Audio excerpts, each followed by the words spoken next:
we will begin the Reverie Roundtable, which we have Mondays at 8 p.m. Eastern. We have an amazing group of people here, and I'm really excited. Like, got an all-star cast, right?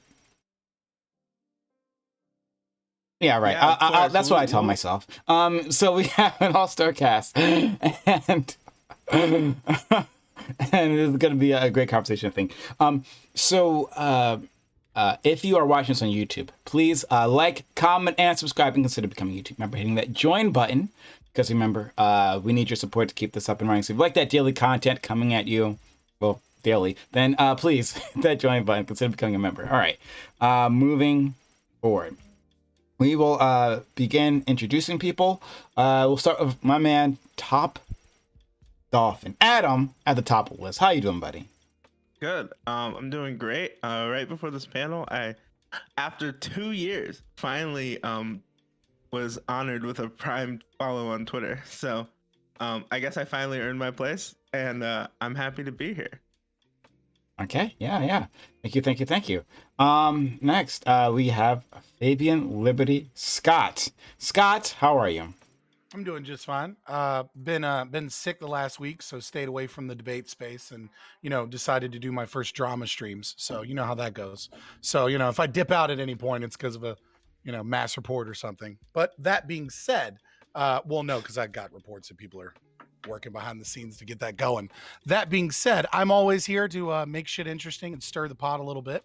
All you lefties love to have the occasional person come in and piss y'all off, and what would a panel be without somebody to piss everybody off and get them reading a little bit? So I'm Scott from Fabian Liberty and our co-capitalist duo stream. Happy to be here. Thank you. Moving on, Kay. Kay, nice to have you around. We don't get to see you all too often, but we were happy that you managed to make it here today. Yeah, I'm not really big in the Twitch politics space, and when I do, I normally fuck around on CTVs because I just enjoy having a good time. When I'm here, it's normally we're fighting, so I've got to be in the mood to fight when I'm here. I'm Kbuckoff. I stream on Twitch when I want to. Kbuckoff on Twitch, Twitter, and Instagram. That's about it. Not too exciting. Thank you. One of my favorite people is here, right? Well, actually, we got a lot of favorite people right here. We have Not So Erudite. How are you, Erudite? I'm happy, right? You're here. I'm happy now. How are you doing? I'm doing good. I came from Wick's spicy panel, so I did some deep breathing, and I feel very zen. So not really, but I'm happy to be here. I'm excited that you asked me to join in. Okay, thank you. Next, we have Pisco. Oh man, Pisco. One of the original crew here, Pisco, with us, looking sharp, or homeless, one or the other. Pisco is here, which is always a treat. How are you, Pisco? I'm good, thanks. I didn't know I looked homeless, but I appreciate the invite. As always, it's a pleasure to be on the panel. Thank you. You look like you're cold. A little chilly. Okay. Oh, thanks for being here. All right. We also have Wick, one of our most reliable guests, one of our kindest guests. Wick, how are you doing today? Oh, I'm doing well. I'm fit and ready to go. These are my favorite topics that we're going to talk about tonight. These are the ones that I love to go off on. So I'm going to have some really strong opinions. But yeah, I host panels. I have interviews. I do open call-ins. Check me out, twitch.tv/Death of Certainty, the Death of Certainty show, where we always remember that no matter how right we think we are, there's a good possibility maybe we're wrong, and we should keep that in mind. And that's me. I'm glad to be here. Always love having me. I always love being on your panels. I always love that you invite me. You're a really great host. Glad to be here. Thank you. Thank you so much. All right. And then we have a person with a special place in my heart. Her name's Katie. Katie's back with us. Katie, we also actually don't have here all that often. I wish we had her here more because she's a lot of fun. A lot of fun in these panels. Katie, how are you? I'm okay. You managed to get me on now because, the topics are finally interesting. And it's not necessarily, it's not your fault that American politics is something. And I'm not well versed enough. But social issues I like more. So we're going to do that. And I'm happy. And yeah, I agree with Eric. I did not do the breathing, so I am not Zen, and hopefully we'll see how that goes. Last but not least, we have our friend Stardust. Stardust, thank you for being a part of this. Always a bundle of joy here. Stardust, how are you doing today? Great, just the usual, being canceled by far righties and far lefties. Love it. I saw something on Twitter. Sorry, what was that about? Like, why are people mad at you today? Like, don't worry about it. Don't worry about it. In response to Fabio Library, people mass reporting libertarians as ableist. I'm very sorry about that. You should try to file something with ACLU. Yes, I am Stardust. I do political content. I seem to make everybody angry these days, even though trying to be really reasonable with people. But, you know, being reasonable makes people really fucking mad. So, yeah, here we are. You can find me on twitch.tv/Stardust. Join the Discord. I literally never have any idea what's going on. Like, the drama, I literally never have any idea. It's really met Stardust. I don't know what she did. There's way too much drama to keep up with. That's why I don't bother. All right. Well, we'll jump into it. Thanks so much, everyone, for being here. All right. Topic 1. Online, there has been a lot said about the censorship of tech companies. Many on the right, especially, are critical of this type of censorship. However, when it comes to either banning books from school libraries or certain discussions on sexuality in classrooms, many censorship detractors change their stance. Does this ever make sense? Should we ever censor the information given to children, even if it includes telling them facts that are traditionally considered mature? Is brutal honesty the best strategy? So I thought it was obviously because of recent events that are happening, but also of a certain YouTuber that I follow and her upbringing and how her parents did it, which involved a lot of brutal honesty. And it's something that's always like stuck in my mind. So I really want to explore that. This is more like the it's not just like talking about like the politics of the day topic, but also like how should we raise kids, you know? All right, so we'll start with Top Dolphin for opening statements. Oh yeah, great. I get to start. Yeah, I think there's like there can definitely be some discongruency with people and when they'll be like, oh yeah, so, like we need free speech, but then censor the things that like I don't agree with. Like it's really stupid. However, there is like when you talk about like books in classrooms and you talk about like school libraries and certain topics, I'm always a proponent that we can explain almost anything to children, but we have to do it at the appropriate level, right? Like you don't teach a first grader calculus. You don't explain like sex to a first grader the same way you explain it to a high schooler. So if there's like some material in schools that like does that in like an age inappropriate manner, I don't think like banning those things from schools would be bad. Yeah, I'll just leave it there. Okay, Scott.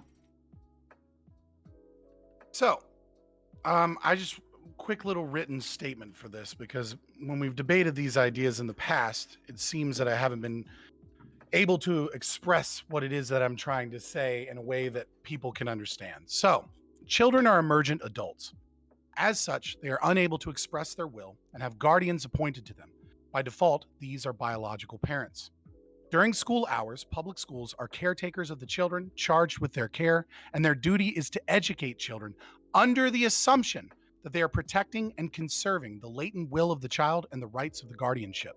Children are unable to express their will and consent, and as such, should not have any potentially dangerous education or materials afforded them, especially without the involvement of their guardians. To compare the removal of pedophilic material or the indoctrination into radical Marxist gender theory into unsuspecting children to the censorship of online speech is providing a shield for the grooming of our children into abuse and or violent revolutionary ideologies. Oh, that escalated at the end there. Okay, thank you so much, Scott. Let's go to Kate. I think they're all hitting it on the nose there. Like, I understand the idea that we need to censor things with children 100% because of their brains and how innocent they are. We want to keep that innocency as long as we can, but we still need to open them up to ideas. As Top Dolphin said, we should be educating them on sex. We should be educating them on the anatomy of the body, using actual biological words for these things. We shouldn't be calling it funny names. We shouldn't be calling it these things. We should call it actually what it is. We should be going into sex and at an age-appropriate level. All these topics that we keep saying that should be completely banned, I don't say per se they should be completely banned. I think they should be brought up at an age-appropriate level. I think if we keep hiding these things completely from children, by the time they turn into adults and they go off to college or they go off to their first job and they're experiencing these things for the first time in the real world without any type of idea of what these things are, they're going to be screwed. And we're going to be at fault for that. And we're going to be raising people who don't know what the fuck's going on and then in shell shock when they get to that point. Erudite. Yeah, so my position is pretty simple. I'm pretty radically for the education of kids on basically any topic that they're going to have to contend with in the world. A lot of this education that we're talking about right now is typically usually trans-inclusionary education. We should be teaching them about gender, we should be teaching about sex, we should be teaching about the fact that sometimes people live in bodies that don't quite mesh with their brain. And I think there are age-appropriate ways to deliver this information. The reality is that a 5-year-old in a class might have a parent who's trans, and it's part of their world, and it's now part of their classmates' world. And I think we need to devise ways to talk about this honestly with kids. I think there's this tendency to protect children from ideas when the reality is that they are absorbing the world around them, whether we like it or not. And even if we don't talk to them about it, they're still going to be learning about these things. And we have an opportunity to be educating them well on these things, or kind of leaving it up to what they kind of just see in the world. And I'm broadly just for educating kids. It's just, yeah, you're not going to teach a kid calculus if they're 5. You're going to teach them a more simple way of understanding basic mathematics, though. And I'm just very for, in general, talking to kids about the realities of the world that they live in. Okay. Pisco. Yeah, sure. On the question of speech, whenever this topic comes up, I kind of bifurcate the question into sort of 2 domains. One is a question of institutional competency. Is this even a domain where we want some actor involving themselves in a content-based restriction? Certainly, I would think for the censorship of, or I would say the moderation of certain platforms such as Twitter, I think these organizations are institutionally competent. In fact, I wouldn't want, a government overseer dictating to private actors what speech they must or must not facilitate, except to the extent that there's a sort of compelling interest, for instance, in stopping the spread of copyrighted materials or illegal pornography. I think that there are always exceptions for these speech restrictions. And in the domain of children, I think no one here would deny the competency of local governments and indeed schools to censor certain materials or to provide curricula, which is necessarily excluding some content for the benefit of others. So that's kind of one aspect of it. I think we all agree that schools and local governments have a role here in deciding what content is going to be fit for children. On the merits is kind of the second aspect of that question. And I think where we'll see a lot of disagreement tonight on what content. It's easy enough to say ban bad content, ban conduct that isn't in accordance with the natural social contract between individuals and their parents and that contract with the schools. But that's easy enough to say. The question is, what is that bad content? What is content that doesn't fit in with the inherent implicit social contract? And on those questions, there are sort of merits disagreements about, one, like what is the stuff that legislatures in the South want to see banned. I think I would take a disparate view from some people on the panel in identifying what it is that is being banned. And if we identify it properly, should it be banned? And so I think that we'll see a lot of disagreements on the merits. And I hope that we don't see any disagreements on the institutional competency side, because I think we all agree that schools should be able to make some restrictions on speech for children. Thank you. Wick. So freedom of speech, I think, is a fundamental right, and we definitely should extend that when it comes to children as well. I do think that, again, as was discussed before, there is a way in which you introduce certain topics to children. We wouldn't. Top Dolphin nailed it when he said we wouldn't teach calculus to 5-year-olds, right? But at the same time, it's important that we do not try to shield them from what may be considered controversial topics and such as well. It is all about how we do it and how we go about it. And when it comes to what should and should not be censored, I do not trust institutions to make these decisions. The government, it is a very dangerous thing to put too much power in the hands of institutions in order to censor things, because primarily what will happen is the minorities and people without power will face those censorships. Traditionally, historically, it's been Jehovah's Witnesses, it's been socialists, it's been minority groups, and these are the ones that bear the brunt of any tool we make when it comes to censoring things. When it comes to children in schools, again, I would agree with Erudite and Top Dolphin. When I would introduce them to such concepts, such as gender, such as ideologies and things like that. But it's the way we do it that's important. And I would trust local communities to be able to have a voice in that.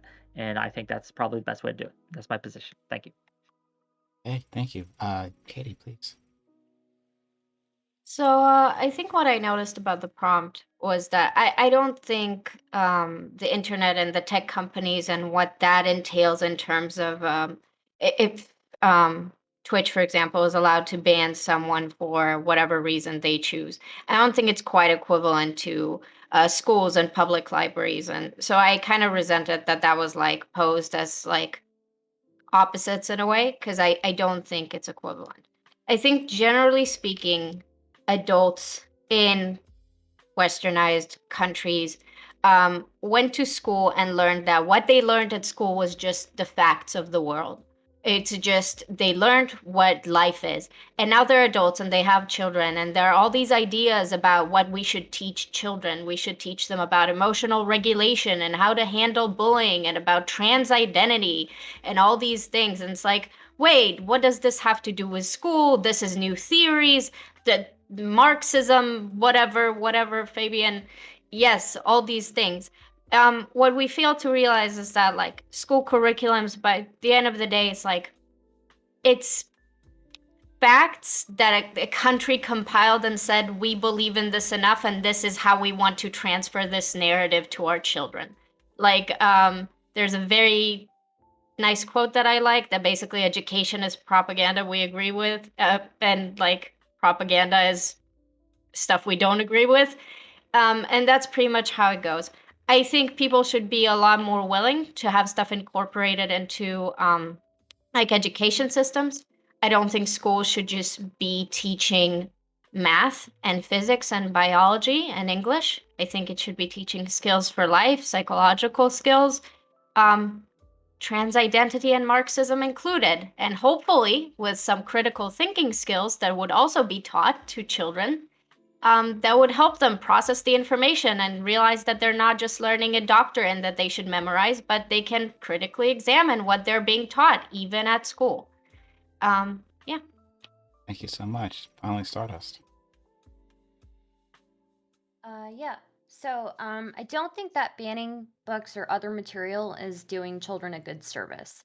As other panelists have already said, I'm in favor of introducing sensitive topics to children in an age-appropriate way. We have to face it that a lot of these topics, whether it's like transgender stuff or whether that's like health things, these are things that are part of their lives, right? They're going to encounter them at some point. By forbidding topics from being introduced to children, we aren't just removing those topics and leaving children ill-prepared for the real world. We're also forcing children to face these sensitive topics unguided when they are inevitably stumbling upon them on their own. And I think an unguided child dealing with a sensitive topic is incredibly dangerous. So. Okay. Yeah, I think that Stardust makes an excellent point here. Like, just because we ban these topics from schools from being discussed or from being in the libraries and book form or whatever, these topics don't go away. These ideas don't go away. And if we don't make it our job to properly educate our children, other people will. And so it is best when we have some control as parents or relatives of children, where we can vote in our local elections for our local school board and things like that, we have some measure of input in that. We have much less input when it comes to what your child is exposed to in the real world as they grow up. And so if we can tailor things to introduce these topics to our children in a way that is age appropriate, it just sets them up for success. And even if you do think that libertarianism, as I do, is a violent revolutionary kind of idea, and you want to keep your kids from it because it's dog shit, then you should still introduce them to these things, though. You shouldn't shield them, because I don't want Fabian Liberty educating people on what libertarianism is. I want the truth to get out. I want people to have the actual facts on what they are. And so the education system is probably the best way to do that. Thank you. Well, that's the whole question, right, isn't it? so what are hold actual on. facts? Hold I on. don't What want is- hold on. CWC educating people what transgender means either, you know? So Please explain to me how libertarianism is a violent revolutionary. I'm just trying to ideology. trigger you, brother. Katie. Right, so you can't back up what you say. All right, I'll let someone else go. Why is the question whether something is a violent revolutionary ideology? Why is that the standard by which we are culling only things that are violent revolutionary ideologies? What is the use of that as an organizational tool to discount certain things? We'll Do get you back want a to stable society? Hold on, we'll It get was back a to me. Yeah, let's it was Katie. a joke. Go ahead, please. What kind of concerns me, Wick, with what you're saying is that I'm thinking about that law that they were trying to pass about like the don't say gay thing, you know?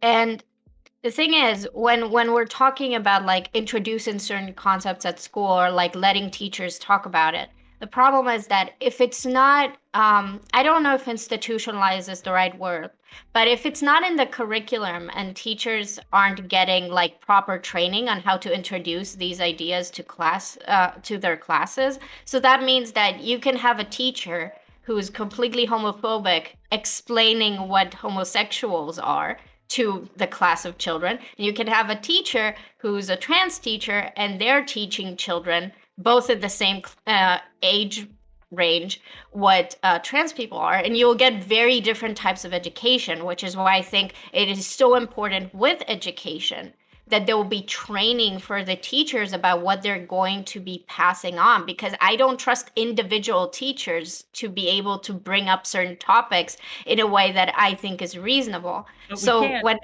we can't restrict true of almost teachers. any topic. That's Yeah, true we of can't. almost any topic. I mean, you could say the same thing about any historical topic or English topic. I want a teacher who's going to be teaching the right history of Huckleberry Finn. No, that's not what I'm saying, right? Because when you're going to be an English teacher or when you're going to be a history teacher, you go to university and you study it and you get training for it. I'm not saying that anything that a teacher ever says in a classroom, they need to go for training for it. What I'm saying, since in my opening statement, my original statement is, I think certain things, a lot more things, should be allowed to enter the education system as part of the curriculum. And I would argue that like LGBTQ, for example, issues should be a part of that. So are many other things. Then I would want that standardized to some extent in education. So can I ask? So what problem exactly did you have with what I said? I don't disagree with that. I guess I don't know if that was necessarily an issue with what you said. I just worry that when people speak generally about like, yes, teachers should be able to engage with whatever comes up in class. Sure, that's true.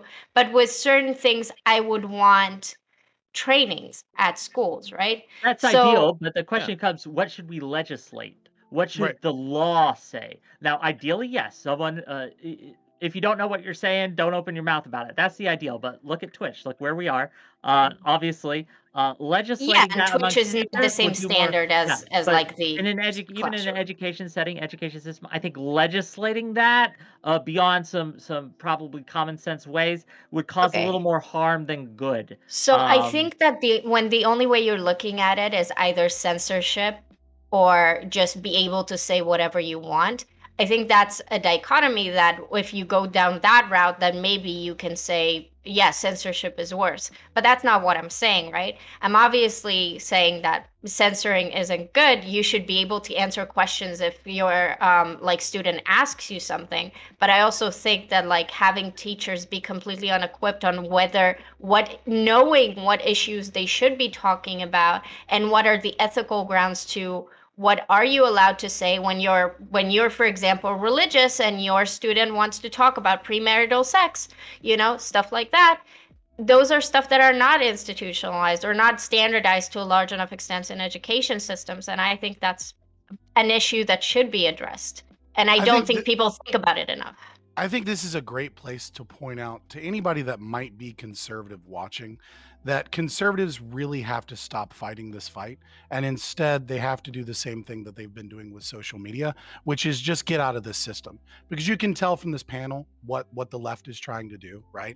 They don't want to talk about the pedophilia that they openly accepted and sneaked back into schools. They don't want to talk about the disgusting things that they do to children. They don't want to talk about. They don't want to talk about. They don't want to talk about. Well, now's your chance, Scott. Talk about it. Tell us what these things are. Be specific. You have a could right here. Could you explain about the pedophilia, please? Right. Yeah, sure. I mean, Lawn Boy and Genderqueer, a memoir being taken out. What is that? Explain it like I don't know what it is. Okay, these are books that are put in the libraries of schools that have been in multiple school districts, and parents have had to fight. This has been one of these are the two pieces of literature that the right has been doing the most they can to try and get them removed from schools. This is really what we're talking about when we're talking about censoring books, right? These are the books we're talking about. We're talking about Genderqueer, a memoir, and we're talking about Lawn Boy, right? And Lawn Boy, we had to fight very tooth and nail to get them removed from middle schools, despite it saying things like, talking about sucking off a 10-year-old sucking off the dick of Doug Goldberg or something, whatever his name is, behind the bushes at the church meeting, and talking about how he feels bad because the pastor doesn't want to bring up, how excited he was when his fourth grade fingers were wrapped around his tiny salamander, engorging with blood. Right? Like things like this, things that we got out of Fairfax County Public Schools. And then all of a sudden they got slipped back into the schools during Thanksgiving break, right? Because for whatever reason, these books have to be here. This is the censorship we're talking about. And of course, you hear Dat Cat T Doe. Sorry, I apologize. It's a difficult little bit. Katie Doe, right? So you see her talking about, we need more education on these ideas. We need more of, a kind of our indoctrination in these schools. We need more transformative social emotional learning and all of these things.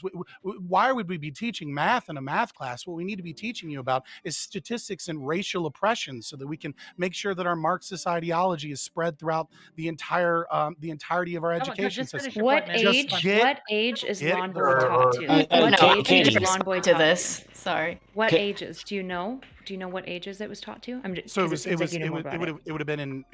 was in middle schools, right? Was it taught or was it just in the library? It's in the library. But it wasn't taught. Have you read these books? But when you put a book in the library, the institution of the school is saying that this is approved for children to read, and that this is approved content, and there's an implicit idea from the school that this is something that is appropriate for children to be. So do you think from these books? Should we hide? One quick question. So you understand that would you be in favor of, for instance, banning the Quran from schools or the Bible from the libraries of the schools? Probably, yeah. Actually, you'd be in favor of banning the Quran, and you'd be against and the Holy Bible. Yes. Okay. I mean, at least you're consistent about it. I'll say this again, which was I was just right to wrap up. Conservatives need to have the same take that they have on social media. Get your fucking kid out of these schools. Okay. They're poisoned. They're done. They're broken. We got to get out of public education. The point is, there's a difference between a book that mentions inappropriate relationships between adults and children. For instance, Muhammad and other historical figures had relationships with minors, as we know, and as Muhammad, okay, with Aisha. So that's not. But I wouldn't characterize those books as largely embracing and glorifying pedophilia. And I think there's a difference between mentioning a topic in the context of a memoir and a book that's Okay, meant to so elicit What's your- a glorification. genderqueer, Can a I memoir respond, has though? illustrations, right? A Yeah. lot of illustrations of things that are TOS on Twitch, right? Like we cannot show them on Twitch because they're too They're in a graphic. public school So library. let's Right. go. Let's give Katie. I'm talking about like chance. masturbation. I'm talking about like sucking strap-ons. I'm talking about like like ejaculating onto man. people. Like all these things are illustrated in the book. Sounds and like a they're in your party. school library. Katie, let's go. There an erudite and then Star. So, Fabian, I really don't know how you. Well, I do know you didn't really listen to what I said, or you don't have like listening comprehension skills, which I would hope they would have done when you went to school. Yeah, apparently I'm missing a bunch of listening comprehension skills. So why don't you repeat it for me? Yeah, I'm not going to repeat it for you because I don't think you can hear what I'm saying because we already agreed that Marx is my lover. So I don't think you and I can really. Anyway, I didn't say any of the shit that you said. I said.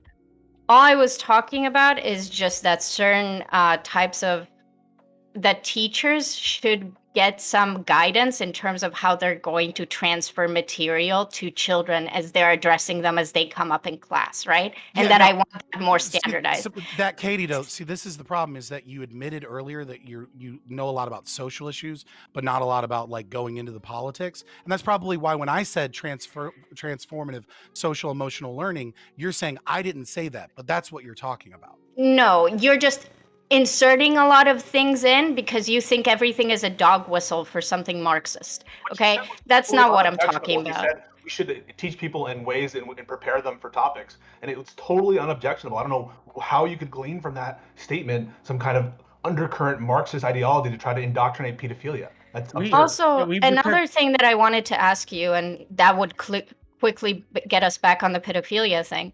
Are you against like Lolita being in school libraries? Do you know that book? Is that what Lolly? Is that what I don't know what Lolita is? No, Lolita is a very classical piece of literature, and to say it's not glorifying pedophilia would be questionable, I think. Well, then get it out. very, I very don't know bad. if it's glorifying pedophilia. Let's get rid of Stephen King's It while we're at it too. Like, what are you talking about? Like, if things glorify pedophilia, why are we why are we looking at one book? Would you and get not rid of another? the girl with the dragon The tattoo thing that has is- a forcible rape scene in it? The argument that I'm saying is that you seem to be fixated on very specific things. I don't know, maybe because they ideologically upset you, which is why you only seem to know those two books. But generally speaking, I also think that, and Pisco said this, if a book says a child, something bad happened to a child, a murder happened, let's leave children alone, that doesn't mean that it's glorifying it. That's like, you need to be able to, again, and this is why I talked about teaching critical thinking skills. Like, you need to examine the piece of work that you're dealing with, especially when you're talking about art. And some things are more controversial than others, but what you're saying doesn't seem to make a lot of sense. Let me give you an example from And I want to add one thing about this. I just looked at Lawn Boy because Doobie mentioned this book before previously, and I didn't know the name of it, so I just looked into it, and it's like at least semi autobiographical. So rather than simply like be promoting this, it's like, this is what happened to me. This is a thing that occurred. Like, should we not have? The default position should be that the state are only caretakers of your children while they happen to have them for a period of time. It's not their duty to expose your children to fucking whatever ideology they have. I think that this is an important question. What do you guys think education is actually for? Like, what is the purpose of education? That's a better question, I think, for everyone to answer, because then we might actually get some grounds and we'll stop like doing this weird like focusing on like two separate books. It's norm the whole building. system of education. It's absolutely norm building. No one can question that there are norms and that school is, in some sense, you're making decisions about what to select and what not to select based on your idea of what makes a good citizen and what makes a good person. And the question for Fabian Scott is, what is his limiting principle? I mean, I could easily say something like Harry Potter is teaching satanic or bad morals to children. I could say The Girl with the Dragon Tattoo. This is a book that's read by children. There's a forcible, violent, and horrific rape scene in that book. What's your limiting principle to decide that those things aren't bannable too? Surely there's some limiting principle, but the mere mention of a horrific act as relates someone else, that can't be enough, can it? Well, I think No, you also so have to take I mean, like, I don't think anybody here would, let's say, be super against, let's say, getting rid of To Kill a Mockingbird, right? So if we want to bring it back, right? Wait, what? Why not? Does he There's say, a well, I would forcible. be against getting rid of To Kill a Mockingbird. Yeah, I would be too. Why I would be- you? Wait, Scott. In that book, right? There is It's literally attempted what I'm. lynching. Yes. There's Yes. okay, good. Right, like that's what I'm bringing up, right? Is think like he is misspoke. obviously there's gratuitous violence in that book, and the message of the book is obviously a clear one of the racism of the South, right? And about overcoming that, and about and also about the fact that it wasn't able to be overcome ultimately. But again, I first of all, I'm against public schools in general. Obviously, Let's not right? get down that route. I mean, if we're Right, down right. that But route, when you're asking, like, well, what are my limiting principles, right? So obviously, I'm working from a context where my principles are I know, but is you're that asserting the some public schools clear are You're illegitimate. asserting some clear cases, and in asserting some clear cases, you cannot then retreat and say, "Well, I would just throw away everything." If you're in the game of asserting some cases and not asserting others, you have to play the game, and you can't just retreat to this position of I'm ANCAP anyway. So describe to us, please, like what are you working with? Clearly, the mere mention of a horrific act, even a horrific act as applied to children, isn't enough for us to ban a book. There has to be something more Well, there. to be fair, neither of these books that I mentioned that conservatives have been fighting for, which is like what we're talking about, right? The idea that We're not talking about those conservatives are two talking books. about. You're talking about those two books. We're talking about These are the censorship two in books general. that have been You are galvanizing the fixated right. on this, but this is a much wider discussion, and you're No. trying to tie these two books What's your to limiter? Marxism Just tell us. too? Just tell us what your limiter is.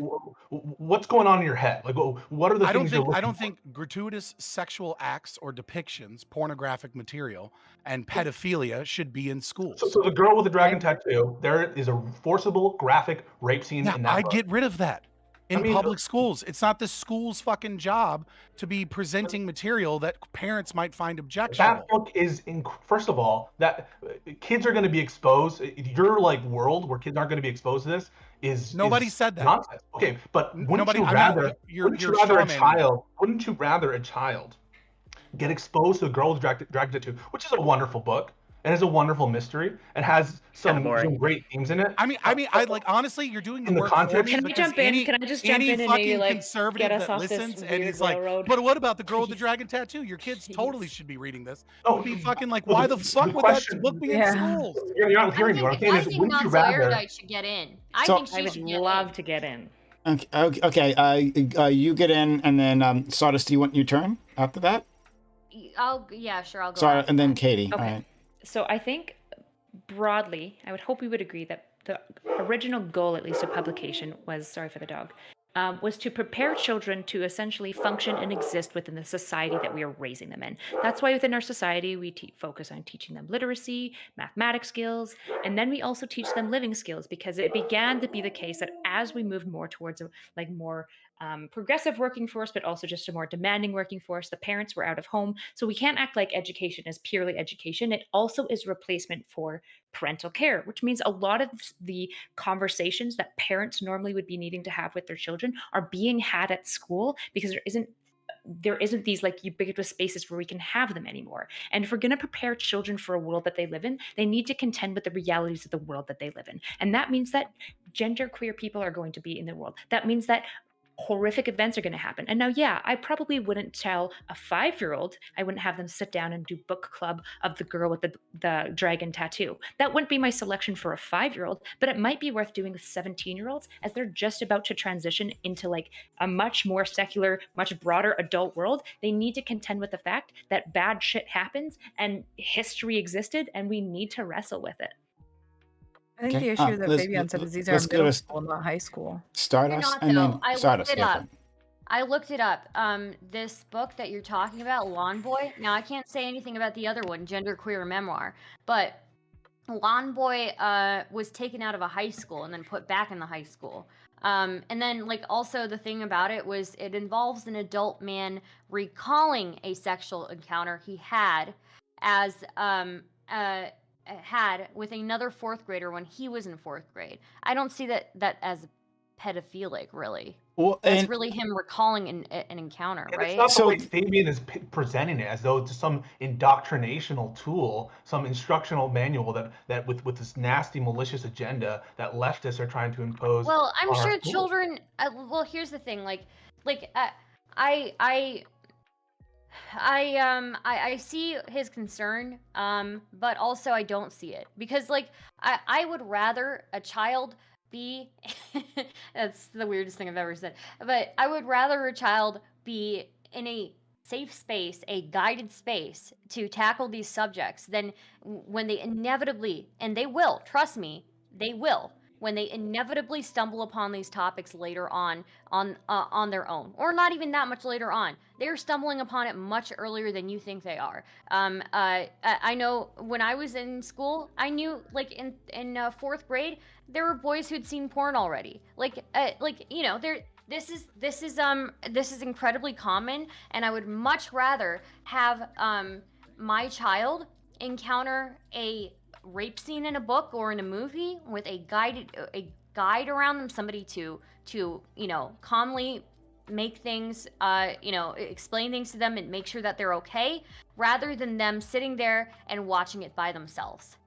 Fabian would ban the book, a book he's never even read on the basis of a few passages. He knows enough. He doesn't need to read the whole book. Just on the basis of a few passages, a few quotes, he knows enough what to ban and what not to ban. I mean, why even bother with having the school? Just give everything to Fabian. Fabian can tell us what's fit for children, what's not, just by reading the one paragraph in the book. He knows enough to ban it. How do you justify that? I think that we've gotten... hold on. I'm gonna go to Katie. I'm gonna go to Katie's Katie's next. I'm gonna read the most objectionable passages, just so we're all on the same page. And it is on page 73. All I could think about while he was chatting me up over the rim of his cappuccino was his little salamander between my fourth grade fingers, rapidly engorging with blood.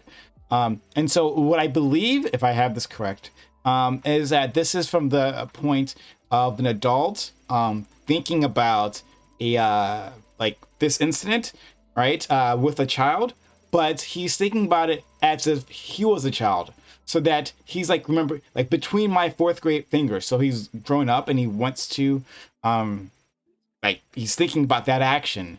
The more I read about this thing, the more I'm not offended by it. But go ahead, Katie, and then Wick, and Top Dolphin. This is kind of again, I understand some people didn't understand my original point, but I do hope that children at school can encounter certain material and they'll have a guiding hand and a competent adult to be there for them and help them through the experience in an educational way. The reason why I say that it's not standardized enough and why there needs to be more training is because I don't think a lot of teachers are actually competent enough to do that in a reasonable way. I know that when I was in school, definitely no teacher was there to explain the rape scene that we just read in our book in our morning reading. So I think we would all wish that would be the case, but I think we can all recognize that's not the case, especially in most public schools currently. I don't think so. I think you have to have a pretty good teacher and a special teacher to have that kind of treatment. So that was a quick aside. I think the original point I was making earlier on, though, was that there are two ways of thinking about it. There's the Fabian approach that basically says, all school is daycare, but daycare with fancy history and math books. And so I just want you to do the history and math thing and teach my kid that, and then they come to school and I do the social stuff. And other people realize that even the math and the history books are stuff that people chose to put in there and chose to curate in a certain way. So in the same way that you can curate your history curriculum to provide a certain narrative, you can absolutely do that with any other social topic or otherwise. And that's not an issue. The same way we are okay with teaching history in schools, we can be okay with teaching sex ed at school and teaching emotional regulation skills at school and teaching about transgender identities at school. We do that all the time. We have a lot of subjects that we do that. Also, Fabian, I'm really confused because I'm sure your history books have their fair share of like violent acts against children or adults or stuff like that. But we're not going to not have them at school, right? Just because they portray negative, bad actions, right? Like, it doesn't make sense what you're saying.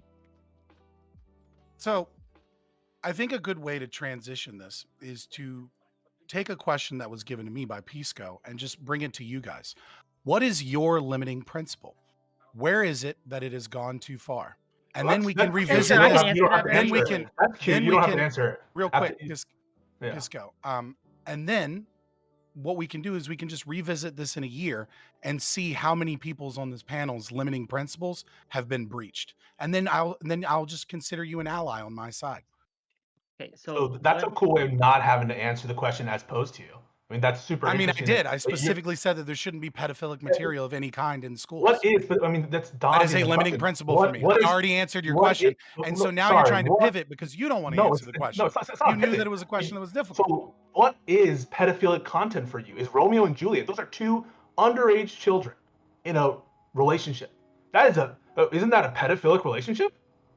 I mean, technically speaking, it's not because why not? Because they're not prepubescent, so it wouldn't necessarily. Well, is the 14-year-old prepubescent? I mean, you were just talking about a 14-year-old. Wait, are you okay with 14-year-old? 14-year-old sexual pornographic depictions of 14-year-olds, Fabian? Well, first is this of all, what you are saying Romeo right and now, Juliet, live on stream? That you are okay if they are not prepubescent? So we get it. We get it. You won't. Are you okay with this, Fabian?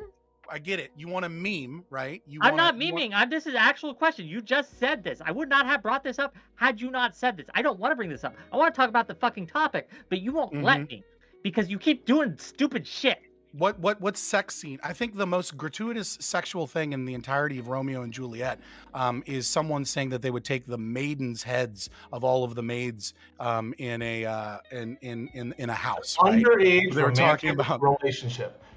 You said pedophilic content. This is okay. Underage. Now you're trying to pivot. Now you're trying to and you refuse to answer the question. Wait, you said pedophilic content. You've refused to answer the question, Fabian. I would argue that a very deep emotional relationship between two 14-year-olds that ends up in a suicide is probably like not very appropriate for other 14-year-olds. Right? Well, I guess you didn't have Romeo and Juliet when you were in school because it's a satire. No, I did.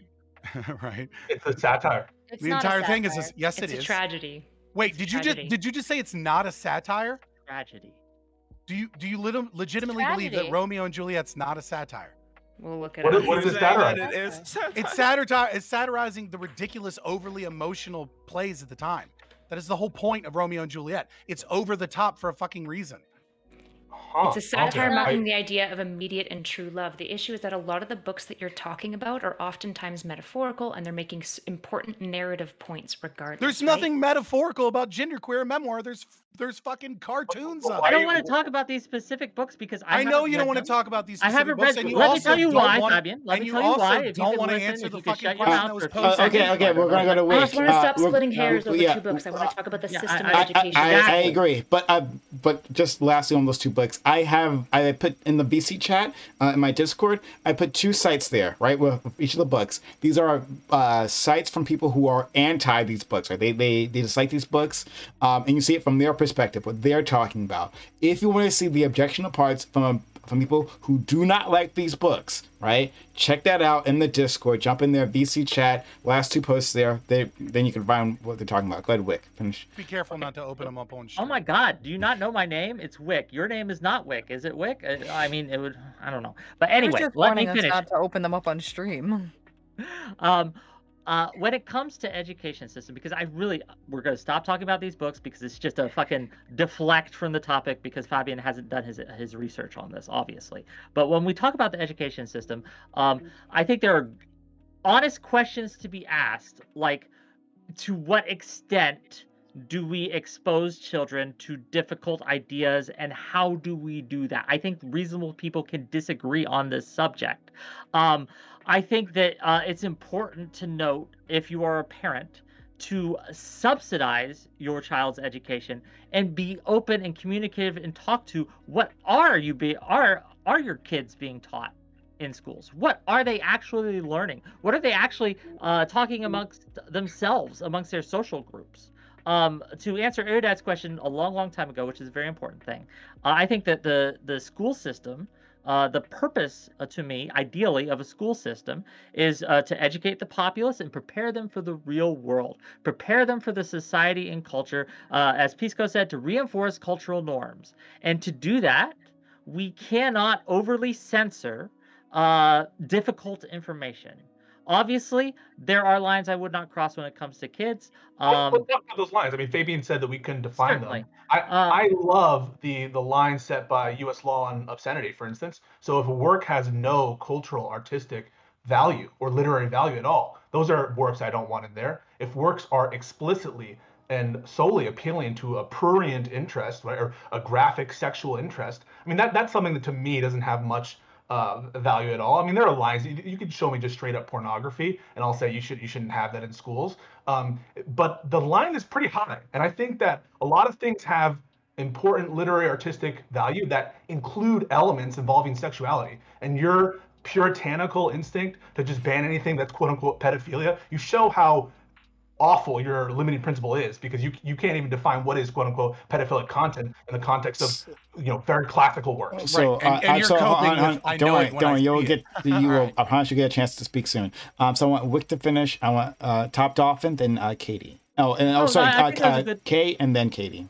I think there's a good place to end. I think Pisco gave mostly my take, so Okay. there we are. Top Dolphin, Kay, then Katie. Yeah, so I actually want to answer Fabian's question on what I think like a limiting. Am I muted? No, I'm not. Yeah. Okay. What I think a limiting factor should be. So like in my mind, like children, whether they like it or not, have to grapple with things in the real world, and we should probably teach them about these things before they grapple with these things in the real world. But probably after a point when at a point when they're able to like mentally like contend with the topic. I think that's like a perfectly reasonable limiting factor. But like people on your side, Fabian, are like for like not having sex ed in schools and having like girls like in school have their first period and like not be ready for it, like just start like bleeding out of their vaginas my side. and then be like, what the fuck? People on my side. Define my like, side. oh my god, they're teaching about like sex ed in schools, and then like, oh well, we just need to take all our kids out because like all of this like terrible stuff is being taught. Define my side. The weird ANCAP censor side. Okay, yeah. So this weird ANCAP censor side is people on my side have all of these opinions that Top Dolphin is explaining. Generally, yeah. Okay. You realize how stupid that sounds, right? Like you're just trying to tie me to like fucking like reactionary fucking like evangelical Christians. Like that's you said you'd ban the Bible. You said you'd ban the The Quran. same day you do with the same thing you do with Marxists all the fucking time, Your position Fabian. is so ridiculous. Once I repeat it, people will get a sense of how stupid it sounds. You would ban the Bible and the Quran for having pedophilic content when it's super important for people to be able to read from these passages. It's an art all over the place. We're going to raise stunted children if they don't understand allusions and metaphors that rely on religious symbology and text. And you would just ban it because it has quote your simple-minded approach of it has quote unquote pedophilic content. How stupid is that? Okay, you drove me down to the limiting principle of pedophilic material, and I said that we wouldn't have the entirety of those. Pisco, relax, right? You're lying, so let's continue.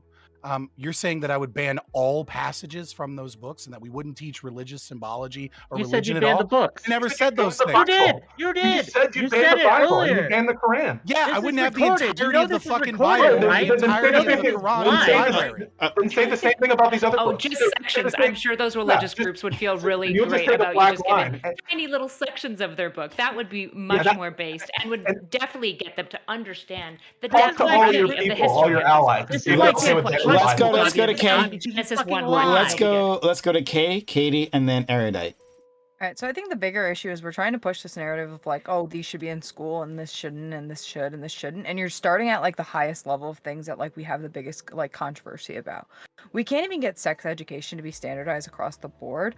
I know Top Dolphin just talked about the whole idea of a period and not being taught in school. In my school, we at least had that. I missed out on a gym period and I had to go down to the nurse's office and sit down there and learn about a period. It was awkward. It was weird. I had this old lady put a video on that was probably from the 70s about a period. It was great. It was wonderful. We loved it. We all knew what a period was after that. So when it happened, and we knew what was going on. Sex education, on the other hand, we didn't hear anything about that other than abstinence. We didn't even get shown what a condom was. This is that. Here, use these precautionary measures. It was just abstinence. Don't do it.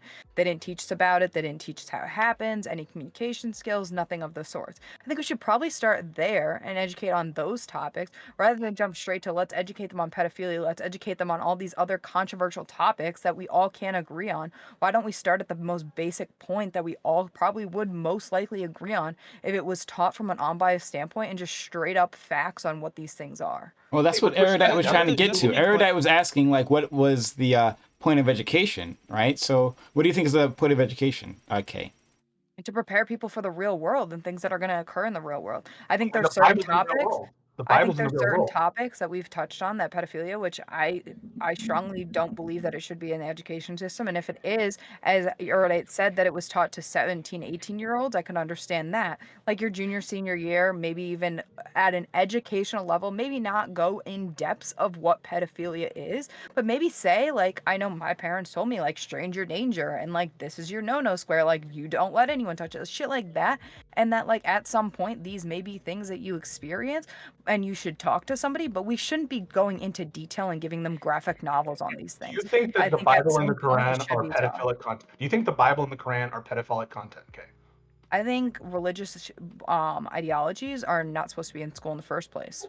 Well, but hang on. You think that children should not be allowed to, like... Okay, if we're trying to teach our children to function in this world, our world is fucking built on religious ideology, which is why you need to teach it to them. It's why we separated the church and state. And now public education centers don't go and like be like, you have to believe in Jesus, and if you don't believe in Jesus, you're going to hell. We got rid of that, which was based. But to just say we probably shouldn't teach them the Bible and the Quran is only going to stunt these kids, because there are so many novels and stories and narratives that rely on these imageries. It's foundational to our culture. And the idea that we shouldn't teach kids about pedophilia, they're the fucking victims of it. Of course we should teach them about it. We just need to teach it in age-appropriate ways. We need to teach kids that when an older man wants to touch them in certain spots, that's fucking bad, and what to do about it. And this idea that we should just like protect kids from the world, they're exposed to it anyways. So the option is we don't teach them the healthy ways about it, and then we just fucking let them off and let them be exposed to porn and then dig into like some of the dark reasons. Let Kay respond. Then we'll go to Katie. Then we'll go to Stardust and Wick. In an age-appropriate level of, hey, this is probably going to happen in, I know as a child, don't touch my no-no square. Like I said, we should be teaching these things, that if somebody does this, yes, and I'm saying that. I said that. I said we should teach it in school. We should teach it at an age-appropriate level. I don't think we need to give them novels depicting exactly what the fuck happens and traumatizing them more. You think reading that at a level like that you don't understand what the fuck is going on? I understand you want this whole guided education, but that's not what's happening. You're giving these children too much. I think an autistic child might be benefited by getting certain age-appropriate visual depictors of what are precisely no-no areas, because that can be kind of a vague idea. You can say swimsuit areas, but that includes your belly. And a lot of nurses and teachers, if you have a tummy ache or something, might check your belly or poke around to see if appendicitis is happening. And we don't want that kid running home and being like, oh, my teacher touched me in my no-no area, when their teacher was just fucking checking them for appendicitis. Like some of these, like, yeah, maybe I don't want to have like yoi level, like hentai images and like, you know, squirting juices everywhere. Sure, I'm down for that, but there would be no purpose to that. But having an anatomical correct way that's still child friendly actually might be really valuable, particularly for kids who are maybe neurodivergent or have learning disorders or have like language areas and like language disruptions and things like that. Like these physical cues for FAS kids, anatomical, super valuable. I give them anatomical. Believe it or not, every child has genitalia, and they kind of know what it looks like. Yeah, I said in the beginning statement. Okay, so we're gonna move on. We got to move on. Of course, Yaoi somehow mixed into the chat. Okay, let's go to Katie, Stardust, and then Wick.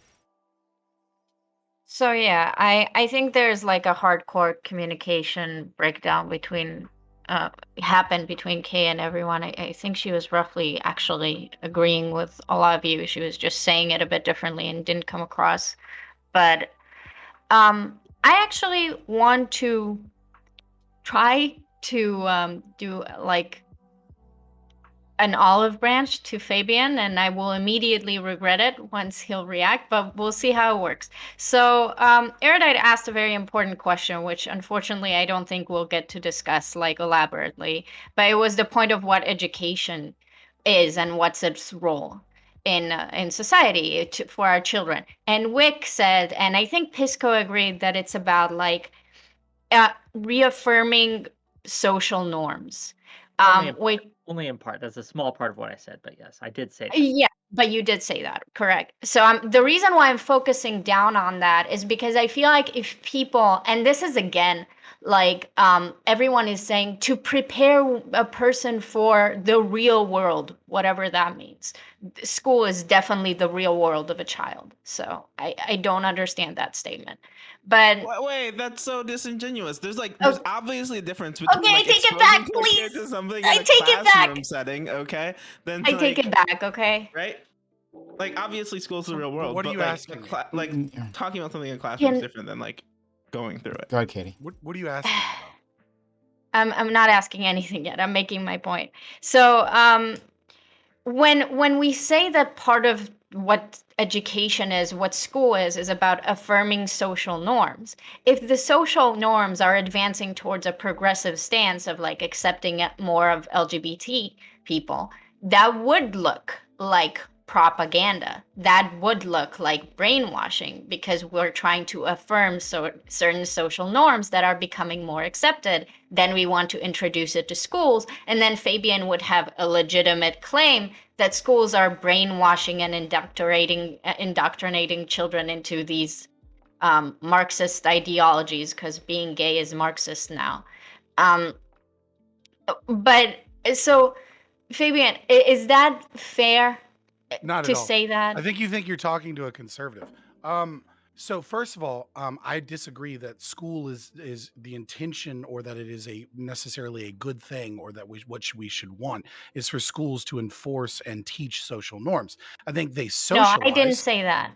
Right. Well, I'm not necessarily saying that you said that, but I'm saying I'm disagreeing with this idea that like schools are both designed and we should accept them as an institution to teach social norms. Good. They so should you agree with families do too. That's what I said that you said. Families do too. Should we eliminate families? Go ahead. What are you? What the fuck are you talking about, Wick? Oh my God! Don't get distracted. Don't get distracted. Wick, you'll have a turn. Scott. So anyways, first of all, I would dispense with that a little bit. In terms of teaching acceptance, I don't think, sure, there are definitely conservatives that are mad about like teaching about these things at all. I have no problem with you saying, hey, certain things are appropriate. I have no problem with teaching things at an appropriate level. What I have a problem with is people believing that the state is actually capable of teaching things at an appropriate level. And what I have a problem with is that there is extremes that are occurring within our school system that indeed are indoctrination. That it's not simply them saying, hey, gay people exist and that's totally okay. Hey, you may feel like, you don't want to be in certain genders and things like that, and that's okay. Please point at those. Well, that's what I did. You pointed at the books. You pointed no, to you a pointed book at the books. that has a mention. You were so. Okay, well, I also pointed at you were so confident to ban the book. Social emotional learning. You're so confident. Social emotional learning. You're so confident to ban the book. Your one example was a book that you haven't read. You've read passages from it, and you deign to tell the rest of society on the basis of you having read those passages, probably out of context, that it should be banned, and that's your evidence of intentional social engineering for whatever Marxist ideology. I love that you keep jumping on this. I also love that no one wanted to answer my question. So, answer your question about transformative social emotional learning. Okay. What's transformative emotional learning? Did I say that? Social emotional learning. No, don't fall into this fucking trap, Katie. Please, no, don't do it. I don't understand if that's a reference to something I said, or is he just saying that? He's just making shit up to distract us. Oh my God! Let him do it. Then let him do it. Go ahead, Scott. Right. So what we're talking about is that, you know, you had things that were originally designed for like kids with ODD and conduct disorder, right?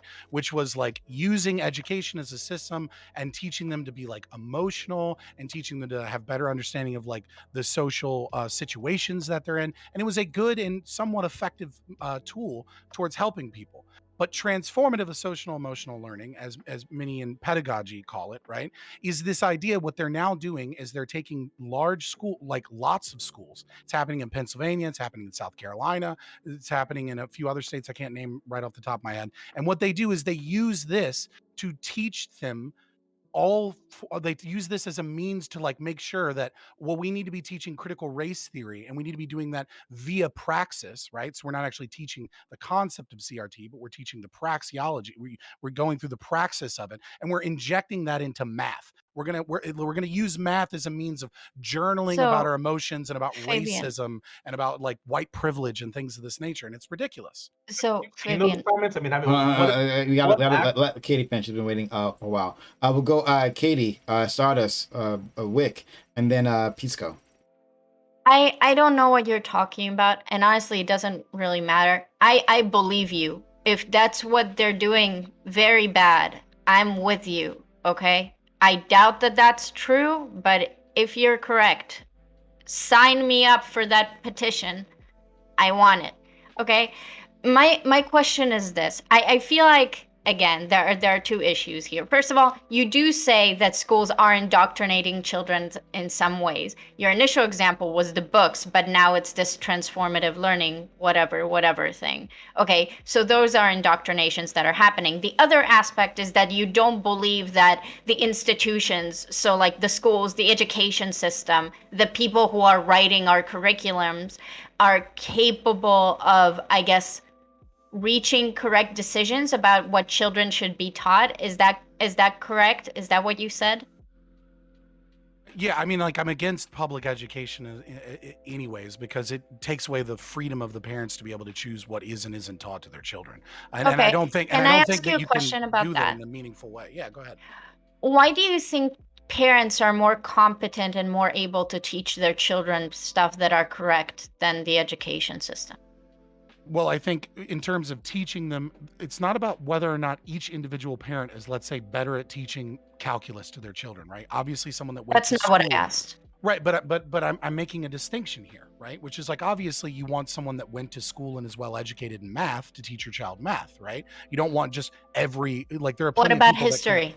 Same thing with all of these things. But the problem is, right? The problem is that the incentive system is completely corrupt. And I don't think anyone here would like disregard things like rubber rooms in New York, or the fact that it's incredibly difficult to fire bad teachers, or that there's abuse that exists within the school system, or that there's all kinds of problems with our education system. And it is my opinion that the only way that we can really solve this is by giving parents the ability to research where it is that their children go to school, and then choose where they want their children educated. And this idea that like school boards are gonna be the solve, and that voting so that a majority can determine these things is just it's against liberty and freedom, and it's against a good education. But so this is going to be my last question, I guess. So generally in schools, they will tell children, if it comes up in class, I would hope so, that their parents shouldn't be beating them up. We're affirming a social norm that is also the law, that you cannot beat up your children, right? While a parent who is beating up their child might object to that. And according to what you said, the school is like overriding the parents' right to teach their children whatever they think is right. I think that this would make a wonderful discussion at a later date on the idea of like guardianship and like the libertarian philosophy of children, because it would distract the panel massively to go into this. But I think the guardianship and like the whole point of libertarian like educating children is very relevant to school systems, because if you're going to object to a school system, my argument is that with the infrastructure that goes into creating an education curriculum for an entire country comes a lot more qualified people on a number of different issues to be able to relate as much positive information that will have positive effects for societies much quickly. He's not trying to maximize the learning in some way. That's not the basis. Well, I'm making my point. I don't think he's listening. But you're trying to appeal to him by saying, look at all these efficiency gains from looking at from having big school systems that have a good curriculum. He doesn't care about that. And so I'm trying to appeal to you. I know. Please don't tell me what I do and don't care. No, you don't care. You don't care about it. I mean, if you had it your way, we'd have no public school at all. I mean, no right to we would have Montessori school. It's my turn. Let's go to Stardust. Stardust, Wick, then Pisco. Okay. So I don't see how you trust parents to be more able to protect children and teach children about these topics, specifically people preying upon children, when it is most likely parents, other family members, or people that they trust that are going to prey upon children. This is why we need to have these conversations. There needs to be a third party that is able to have these conversations with the children in an age-appropriate way. There needs to be there needs to be somebody else other than the parents, because a lot of children will grow up being abused by their parents, not even knowing that they were being abused, because they didn't know that it was abuse. They didn't know that what felt good to them was wrong, was a violation of a boundary. So yeah, I just don't see, Fabian, how you think that we're going to have this way of protecting children if we can't have somebody there who can teach them. We don't disagree on this. Okay. I'm talking about something totally different. We disagree on is the books being implemented on it. I think education on it is a different story. I think putting novels in about it is where we disagree. Question: what is about it? I mean, what does that mean about it? I ask again, Kay, do you think the Bible and the Quran is about pedophilia? No, is the answer. There are other, as Erudite, I think, very sort of succinctly put up, there are other reasons why the Bible and the Quran have huge artistic and cultural relevance to our kids. I'm an atheist, and I'm an edgy new atheist person who loves Christopher Hitchens and all that stuff. But to deprive your children of even knowing the basics of these stories, or having the opportunity, if they want to go and seek out these books in their public schools. I mean, what could be more foundational to so much of our literature than an understanding of these classic texts? And to have this myopic and stupid view that any mention of a bad act towards a child, whether sexual or violent, is equating to glorification of that is totally outdated. Not outdated, just stupid. Luckily, you're arguing with someone that doesn't exist. But you would ban the Bible. You would ban the Quran. You would those two. Nobody said that shit. Every other you did say book. no. Did you or did you not say you would ban the Bible and the Quran? Did I say that it glorified pedophilia? Yeah. No, did you say that glorified pedophilia? Oh, sorry, I'm not going to stop this panel. Did he or did he not say he would ban the Quran and ban the Bible? Yes or no? From the library. I said that. Yes, you did. Yes. Okay, so you shut the fuck up about not saying that you didn't say that. You did say you would ban the Quran. Okay. Like, why are you trying to cover for your lie? You're lying. You're lying. Okay. So maybe, hold on. Let's try to be charitable. Let's try to be. Oh my God, shut up. Let's try to be charitable. Let's try to be charitable, right? Okay. So Scott said that he would ban it, but maybe he meant. Well, maybe what he meant is that like there are some specific passages that you would ban, or at least you wouldn't teach the kids, right? I said you wouldn't have the whole book in the library. The whole book in the library. That's what he said. That's what he said. He said. Yeah. So like, but maybe he just meant to say that. It was okay. Pedophilia. Let's just. All right. Stardust, and then Wick, and then Not So Erudite, and Top Dolphin. Okay. Back to my original point. I just don't think it's responsible for us to one, leave these very sensitive topics up to the parents who are most likely to be the abusers of the children and those family members. And two, when those children inevitably, because they will inevitably run across those subjects on their own, force them to be unguided in that scenario. And that's what recent legislature is forcing us to do. When those children come across those sensitive subjects, we are now forced to leave them on their own and deal with that on their own. And I think that's so wrong. How? What? Name one policy. Because we can't. Where we're forcing. Name one. What one policy that has been fought for? If we don't teach kids about gender as the way our culture sees it and transness, you can bet that most fundy Christian families will not be educating their kid on it. Name one bill or policy. Don't say gay. It's actively kindergarten to third grade. No, you're lying. Have you read the bill? Yes or no? Yes, I've read the bill. Kindergarten through third grade. If you read the bill, child abuse starts. Most trans kids, many trans kids identify being trans by 2 to 3. So of course, if it's in their experience, 90% of them drop that designation. It doesn't matter, because if you're experiencing it in your world by 2 to 3, you're going to begin to explore it. And if your parents aren't willing to explore it, we better hope that there's somewhere else that you can get some education on it, because a lot of trans individuals don't get this, and then they don't get things like puberty blockers. They don't get to do therapy around this. And then by the time they're like 23, now they've got all of this baggage from their childhood because they didn't get educated properly. And this is a simple thing that we can just step in. The reality is that absolutely that they don't get puberty blockers. Or maybe something even like equally as important maybe is that like children, right, from like when they're born, probably there's probably going to be children who have trans parents, and when children go in the world and they like go out and they see their friend who has trans parents, it would probably be better that they have been taught and understand like what that is, rather than being like, oh yeah, kindergarten through third graders, yeah, you can just pretend they don't exist. Let's go to Wick. Are you done? Sorry, Stardust, are you done? Let's go to finish with Stardust, and then gotta go to Wick, who's been uncharacteristically patient.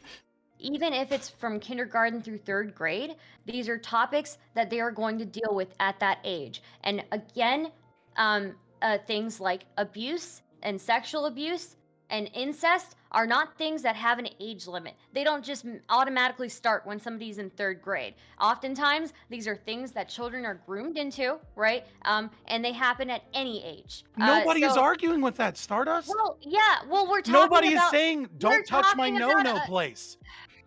It should be banned from schools. We're talking about getting rid of gratuitous shit, and we're talking about getting rid of Marxist indoctrination. Stardust? The Quran.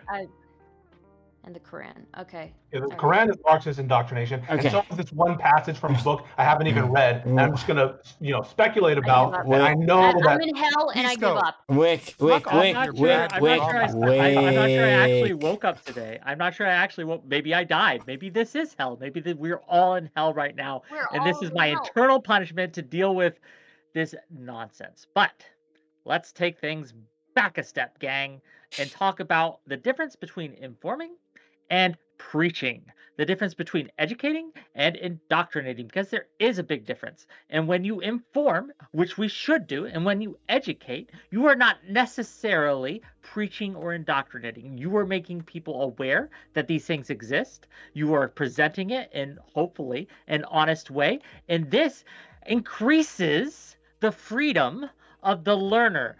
Education equals freedom. Information equals freedom. And the more of it we have, the more of it we have access to, the more freedom we have in our lives. This is demonstrably true. This is data-drivenly true. And to act otherwise, to pretend like it is not, is the height of dishonesty. The height of lying. And no, I will not address your points. You have not been honest in this conversation. You have not been educated in this conversation. It is clear you are a bad faith actor, and the only way to deal with everyone you who disagrees with me is a bad faith actor. Not everyone. Not everyone. I disagree with Katie all the time, but she's a pretty good faith actor. I disagree with Pisco all the time, but he's a pretty good faith actor. I disagree with everyone. But they're pretty good. I just real quick question. But I will let you know. I am done. Math classes in Pennsylvania? Do you think math Yeah. classes? I'll be real quick. Do you think Fabian, math come classes in on. Pennsylvania? I'm things literally like, muting you right now. when has math been used historically to resist and liberate? How can we use data to resist and liberate? How can we change mathematics from individualistic to objectivist or collectivist thinking? That sounds awesome. Literally That sounds awesome. Where are Actually, math skills okay. considered, So quote, multiple real things math? here. Don't worry, he'll get more chance to speak because everyone's talking to you. So you'll get more chance to speak. Rizius V, thank you for the 10 subs. Awfully kind of you. I don't remember you, but thank you for the 10 subs. That's awfully kind. Okay. Wick, did you have anything else to add? No, I think I've made my point. Again, until this topic is over, I mean, maybe he'll be honest in the next top, but he's been muted by me, so he will not be able to speak. Okay. Not so erudite. And then Top Dolphin.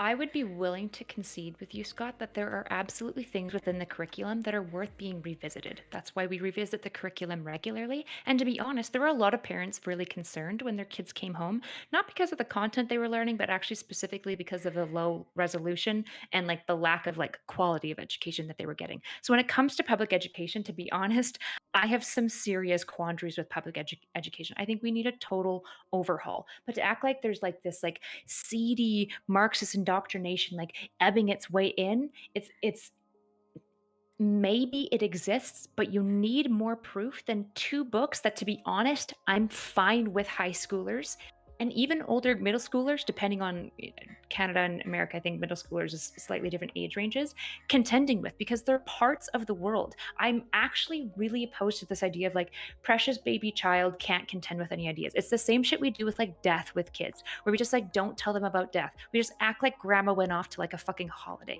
And the reality is that like all of these things are part of our world, and there are age appropriate ways. And I know age appropriate gets used by other sides to say age appropriate means we shouldn't talk to them about it. But what I'm saying is if you can explain neuroscience to a 5-year-old in a way that they get it, which means they're 5, so they need concrete terms, they need lots of visual cues, right? They can't do too much abstracting, but you can broadly explain certain metrics, right? You can broadly explain bits and pieces about gender that is appropriate for a 5-year-old to understand, that can just give them information. Now, if there are teachers out there peddling it and pushing it and strongly encouraging children to take some certain position on these things, sure, I'd maybe have a concern. But the issue is that like we don't see this wholesale evidence for this, and we would need to, right? And so just this like inflammatory like it's frustrating because like I want a radical overhaul of the education system too, but all the positions you're taking, I'm like, this isn't it, right? It's not about like pedophilia in the Quran. It's not about like taking religious texts and historical texts out of the library. In fact, like honestly, fuck that. Make sure they're exposed to even more ancient literature. Like expose kids to fucking Nietzsche when they're like 18 and stuff like that. Like expose them to literature, expose them to the ideas. And then this like weird idea that like we're inserting Marxism into math, honestly, fucking prove that one, because math is not this subjective thing.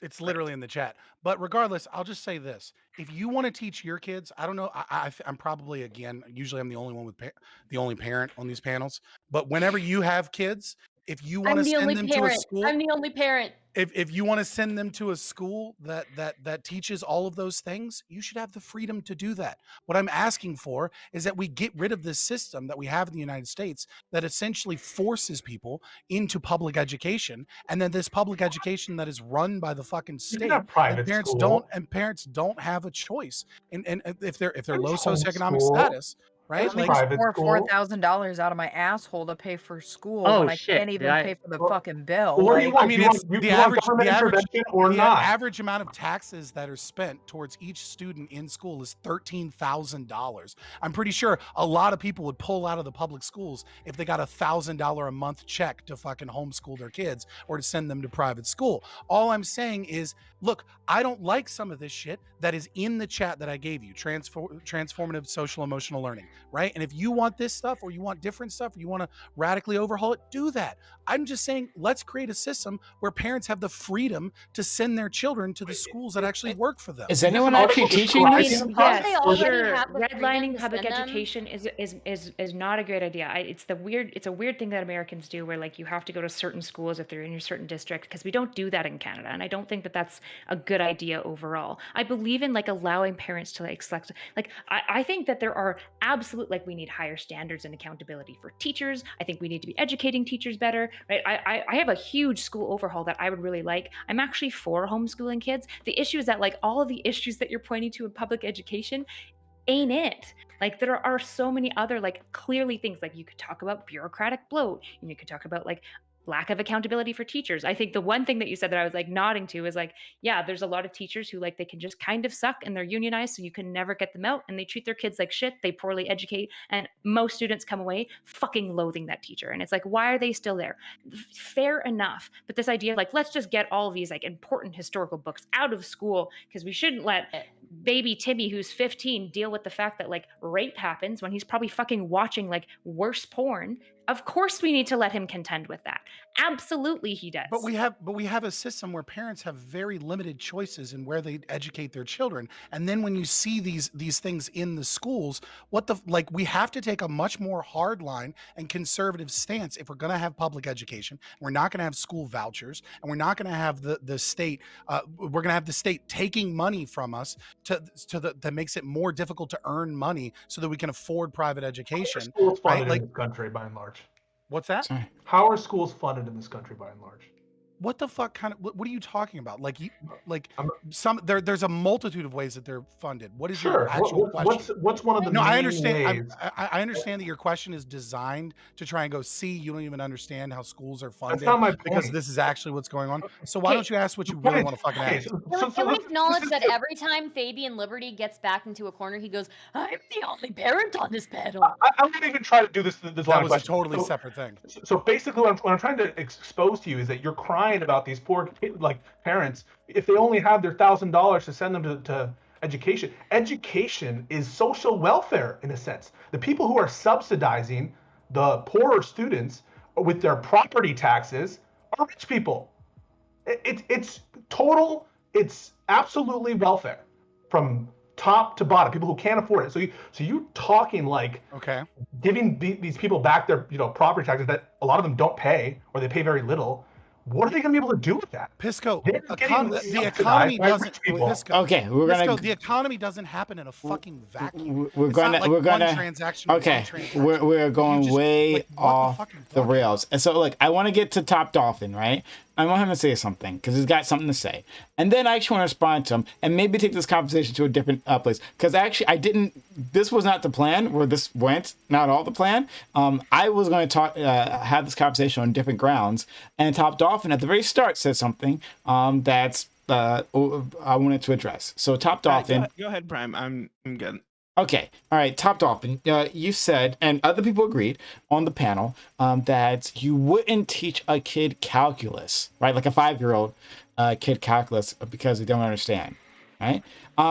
So when I told you at the very start that I got inspired by this topic because I remembered a video on YouTube by this person.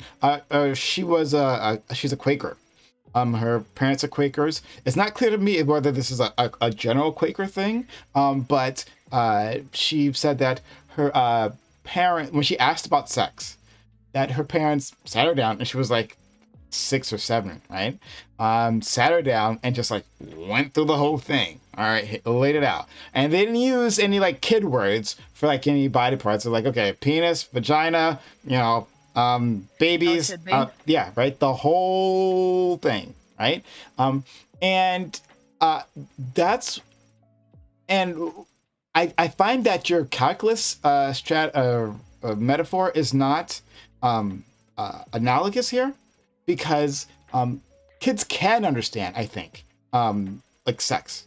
Right? I think you guys are right. When it comes to calculus, they don't have the basic building blocks to make it to calculus, right? But when it comes to something like sex, like, yeah, young kids can actually wrap their heads around it, right? And I think that's just a thought that makes people really uncomfortable because they don't want kids to be thinking along those lines, right? And maybe for good reasons. But I don't. Okay, so I just want to interject here, if I may.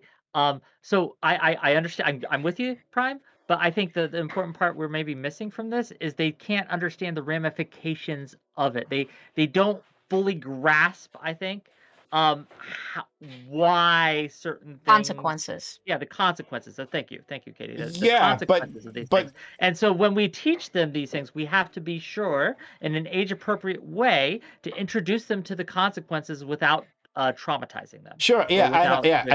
I got that. That's fine. And I want to hear. Before I respond, I want to hear what Top Dolphin's going to say. Yeah. So I don't necessarily disagree with you, but I also don't completely agree with you.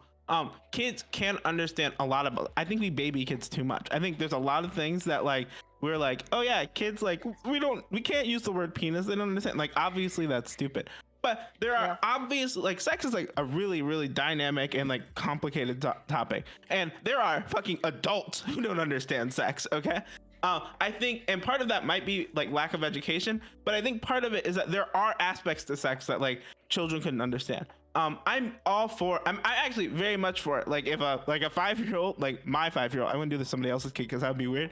But like if my 5-year-old, like I don't have a kid, but if I had a 5-year-old and they came up to me and were like, what is sex? I would probably be pretty plain with them and be like, this is what sex is. It's when a man who has a penis and a woman has a vagina, and like, have that whole talk.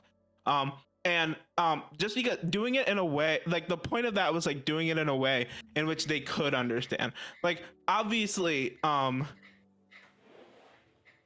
like, and I'm just blanking on examples, so maybe there just aren't any, but obviously, I would say there are probably some parts of sex that, like, if you were to explain them to a kid, they would just be falling on dead ears, like aspect. But there are a lot of aspects, like compared to what we teach kids now, there are a ton of aspects of sex that kids are totally okay with grappling with that we're just like, oh, they're not ready for it. Yeah. So the idea of not understanding the consequences, sure, all right, but that's different from explaining it to them. All right, so I guess what I'm challenging here is what is age appropriate. And I think this is what we've been challenging last place, right? What exactly is age appropriate? Is it age appropriate? If they're old enough to ask it, if they're old enough to know about it. That's my rule of thumb always when I've worked with kids, is that if they can ask the question in a coherent way, they're old enough to understand it. Now, that doesn't mean that I'm maybe going to go into like violent rape and consent with a 7-year-old, but if a 7-year-old can ask me, hey, what's sex? I heard this word, they're old enough to understand it. I might be like, where did you hear this word? Because a large part of what I want to do is counter bad information that they've gotten from their 9-year-old friend about what sex is, right? So I'm going to ask them a lot about why they heard the word, what they understand about it now, and then I'm going to inform them based on this kid that usually you have a relationship with. Even a teacher is going to have a relationship with this kid and know what this kid can handle as far as information. And depending on the age, usually it's really concrete. The best thing about sex is pretty concrete. The issue that we get into with like younger kids is things like implied consent or enthusiastic consent. That's really abstract and blurry. That might be more difficult, but you can give them explicit consent. Kids understand that. If I say, do you want this thing? You can say yes or no, right? That's basically the fundamentals of consent. A 7-year-old can get that. Yeah. Okay. So you're, Erudite, you're going in the direction I was going to. And I see your hand, Katie. All right. Katie, then Kay. All right. Yeah, I think this is the core of it that I wanted to challenge, is that what exactly is age appropriate? I think of it broadly in society, like if they heard, I think broadly in society, they'd be closer to agreeing with Scott here than with like the rest of us in terms of age appropriateness. Actually, I do, right? As to people react, especially when it comes to their own kids, right? But they react. I've had several parents on this stream, and they react when it comes to like what will and will not be taught to their children, right? And so this idea of being brutally honest about like these subjects and like laying it out for them, I think it hits this part of like the lizard brain where people want to, I guess, reflexively protect without doing deeper analysis. And I'm not putting that on you, Scott, like not saying you're not doing deeper analysis. I just want to be very, very clear. I just think it's funny. But like, I just think it's funny that like 10 years ago, we would have accepted that it would be a dick move for a teacher if a kid said, "Hey, what's Santa Claus?" And then the teacher came to them and explained to them that Santa Claus isn't real. But now, like our tiny little kids can be like, "Hey, what's sex?" And the teacher's like, "Well, let me explain to you." Sorry, this is different. Ask your fucking that sounds parents. so. I didn't draw. I didn't draw a line. From what's happening in public education. What's actually happening is we take a bunch of 5-year-olds, we have a formal class, and we walk them through a pretty structured system of what we're willing to teach 5-year-olds, which is broadly approved. The curriculums are very systematic in how they're made. They're sent to teachers for revision. The teachers send back their feedback. They look for approval. If it gets approval, then it goes to the board. The board does some things, and then it gets funneled down, right? So this idea that it's like just a bunch of teachers running up being like, "Hey kids, let's learn about sex today," is not what's happening, right? It's so much more structured than this, and it's so much more appropriate than that. I didn't make a distinction here. I didn't make a distinction. That's my fault, right? Is that what I was just talking about was like a parent doing that. I think to Erudite's point is that general education is general education, right? And if Erudite is of the opinion that if certain kids can handle things, if they can ask for it, well, not everyone's kid's going to ask for this, right? Not every kid is going to be on that level, possibly, right? And so you'd have to structure your education for everyone, rather than saying that like we're just going to be brutally honest up front. You know, just like within a society, I think it's probably the best way of doing things is that like coming up with a formalized way of doing things rather than what this YouTuber that I was talking about, was saying. So I was talking about like a parent interacting and what is actually age appropriate in that sense. So I'm making that distinction. All right, let's go to Katie and Kay. So I think what you said actually makes the point that some of us were trying to make. I think the fact that parents do react that way, and that some people, I realized when Erudite was talking that I had a severe error in my thinking, because some people actually think it's reasonable for a child to ask you a question and for you as an adult to just decide not to answer. And that concept is absurd to me. And it didn't even occur to me that that would be like something that someone would consider. So when we're talking about like acting in an age appropriate way, I'm thinking about the content of what's being said, not whether or not you should answer a question directed to you by a child. Sorry about that. Shh. Okay. The second thing I wanted to say that Erudite talked about when the child is old enough to ask is when you should answer. And that is true. What I did object was that the brutally honest part. So there is a way to be age appropriate with your answer. So you should always answer. You just need to find the correct way to answer. You can't answer to, if a 7-year-old, I asked my parents about rape when I was 8, and I was explained a lot more than I should have. It was very inappropriate for the age that I was in. And that was not good for me. But there are absolutely ways to relate certain difficult concepts to children in ways that are beneficial to them. In fact, you would want to do that early on to educate them. And so those were like my general points that I want to make. Sorry about the dog. If a 10-year-old comes up to me and asks me what cock and ball torture is, I'm not going to answer the question in an age appropriate way. I'm going to be like, where are your parents? Like, what's going on? What do you think teachers actually respond with? Come on. What do you think teachers ask? Probably they ask, where did you hear that? And likely teachers refer kids back to their parents all the time, by the way, when they're asking really specific. So for example, my friend who works. So what you just did is you just proved me right that there are certain things. There are certain You're talking about parents answering, Fabian. Erudite. You just proved me right. So continue. No. Okay, you're not listening. What I'm trying to talk about is the fact that there is both a systematic process of education, and then you're being like, well, teachers are just going to start running around and being like, kids going to come up to me and ask about cock and ball teacher, and good thing I'm a BDSM enthusiast on the side as a teacher. I'm going to show them all my toys. Like, that shit's not going to happen. And I know that I'm a little bit strong on you. I know that you're not fully arguing that, but this idea of like you're just like disentailing like the individual teacher who broadly, let's give the benefit of the doubt, but they're going to be reasonably ethical and careful, right? I don't do that. If a kid that. comes, you probably should, to be honest. No. I guess you're an ag cap. Never mind. So a teacher, my friend has worked in this field for like over 13 years. There are times where kids come up and ask some pretty intense questions. Usually what happens is she inquires where they heard about it. She asks what they understand about it already. And then if she feels like it's something the parents wouldn't be comfortable with, she refers them back to their kids. Now, cock and ball torture is not part of a systematic sex education program, and I wouldn't broadly recommend that it would be. You just proved me right? That there is no a one line. says there's no line. You just no proved that there is you're a line. An idiot. No one said there's no line. I'm no not an idiot. No I'm an idiot. You are. Literally, everyone here said that there was a line at the start of the conversation. Pisco, I get it. You're a lawyer. All you do is try and attack you think the cock integrity and of the ball argument, torture is and then you don't pedophilia? make any arguments Is this yourself. the issue? No, that's not what I'm saying. You're pretending that it's Again, you're pretending to not to be understand honest, the point. No, I'm glad that the kids have a teacher to go to, because if the kid's asking about cock and ball torture, it has about the home environment as well. There's a line. The reason that's you your just point. proved me, the point that I am making is that no, you would not simply always answer the question in what you feel is age appropriate. Not so Erudite did. She said that if the child is old enough to be able to ask the question. How do you not get this? See, this is why I don't trust parents to educate their kids.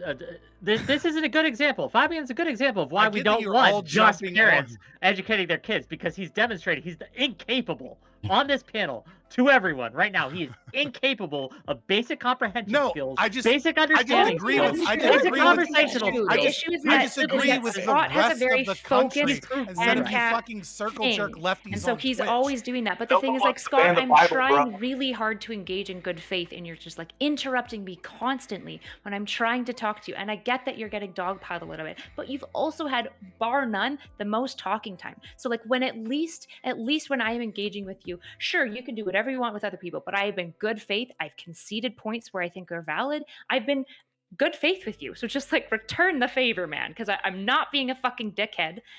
Just engage me if we will, so we can move the conversation forward. Fair enough. I get a little ornery when it's 7v1 or 6v1, because K-Buck just kind of sits there with her hand up, hoping the moderator will let her speak. Oh my god! I was going to let her speak, but then you went my point align with you, and then every time they attack me for 2 seconds, and then they jump back. Okay, fine. Okay, go ahead. But we're talking about age appropriate level, like within your parenting skills. And my best friend has a child, and when we talk about consent, we say from a very young age, if you don't want to give grandma and grandpa a hug, and grandma and grandpa wants a hug, you can say no. That is okay. Yes, grandma and grandpa might be upset about that, but you can say no. My other friend, he was talking to me the other day about how his daughter, they put her in timeout when she gets a little out of control. And she's now gotten to the point that when she's feeling all these emotions, that she will go put herself in timeout.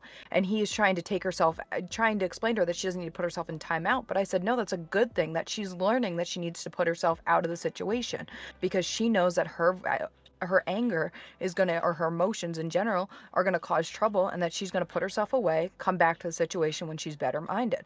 I said those are great skills that you've taught her from the beginning, that clearly something you're doing within your teaching is engaging in that.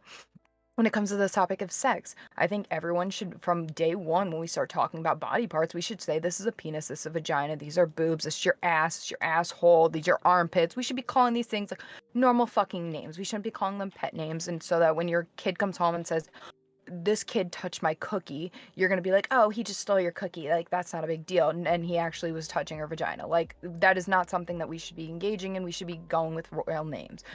We should be saying that, hey, these are spots that you shouldn't be touching. Yes, I know I said my parents told me the no-no square. I don't think that was possibly the right way they should have said it. And we argued about the whole stomach thing. I think we should be saying what the parts are that are yours, and even any part of your body, if you don't want to be touched, you should be able to say that you don't want to be touched, and then be able to go to a teacher and say, hey, this person touched me and I don't like that.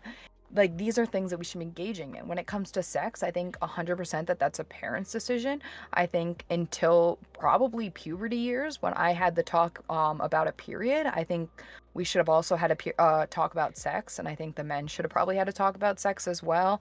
I think we should be talking about how our bodies work, masturbation, things like that within the school system on a standardized level. But I think up until that point, it's up to the parents' discretion, and if their child is asking these questions, you should be referring them to their parent and not answering these questions. It's the same thing with Fabian when he said, do we expect teachers to be able to answer if Santa Claus is real or not? Like, those are questions that we should be like, hey, you should probably talk to your mom and dad about that, because these things are dedicated to what the parent believes in and how the parent wants this education to go about. I didn't have the sex talk with my parents, but I know if I would have said, hey, I want to know more about this, I probably would have achieved it. But at that time, my parents weren't open enough with me, and I wasn't open enough with them. Stardust. Okay, so, I'm gonna probably say something controversial here, but I actually think going beyond no box. You know what? Say it. Vagina, penis. These are clinical terms. Okay, we can definitely teach these to children. Okay, they're clinical terms. It's fine to teach them to children. Did I not just say that? Oh well, I'm not disagreeing with you. Oh, I thought you were trying to disagree. So I was making sure that you heard that I did say. No, she's not disagreeing with anybody on the panel.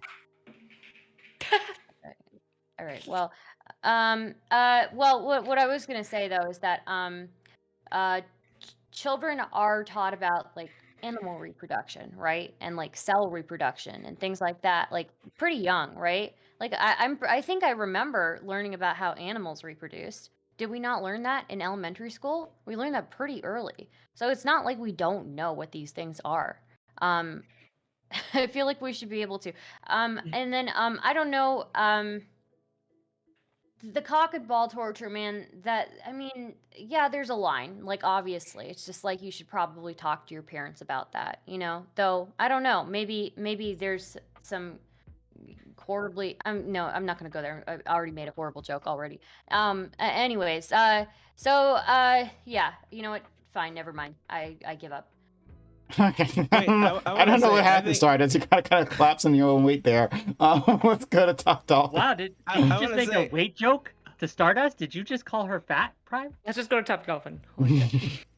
I want to say, I think there's absolutely, like, people say, oh, like the cock and ball torture, answering that question is like too far. I think there's absolutely a way you can answer it. Like if a 10-year-old comes up to you, it's cock and ball torture. It's super easy. Thank you. Especially if like 10 years old, like 5th grade, this is a lot of time when like for me at least, this is when we have the sex talk in school, right? So the teacher says, when the like student comes up, like, hey, remember that thing that we talked about, that sex thing that we talked about?